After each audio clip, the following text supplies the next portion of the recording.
2 minutes pour comprendre aujourd'hui la mélatonine. Alors je suis avec le docteur Emmanuel Lecornet-Sokol. Vous êtes co-auteur de Et si c'était hormonal avec Caroline Balma-Chaminadour.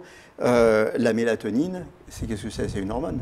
Alors c'est une hormone qui est fabriquée dans le cerveau au niveau d'une toute petite glande qui est vraiment au milieu du cerveau qui s'appelle la glande pinéale.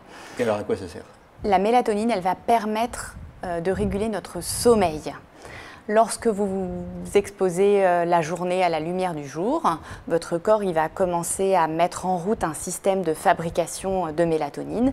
Et en toute fin de journée, dans la soirée, il va y avoir un grand pic de mélatonine qui va être sécrété. Et c'est grâce à ce pic de mélatonine qu'on va pouvoir s'endormir. Donc le régulateur, là, c'est la lumière. Et oui. Ce qui explique aussi les problèmes de déficience de sommeil avec les écrans. Parce que l'organisme ne comprend plus bien. Oui, le problème c'est que les écrans vont entraîner une perturbation de l'arrivée de la lumière et donc une perturbation de ce cycle de la mélatonine. Donc l'un des conseils qu'on peut donner, les tout premiers conseils de base quand par exemple vous avez des troubles du sommeil, c'est dans la journée, plutôt en milieu de journée, en particulier si c'est l'hiver pour avoir beaucoup de lumière, allez faire une promenade d'une demi-heure et comme ça vous allez vous exposer à la lumière du jour et dans la soirée ça permettra au sommeil d'arriver plus facilement. Ça marche aussi? Par exemple, ça peut être aussi une autre solution.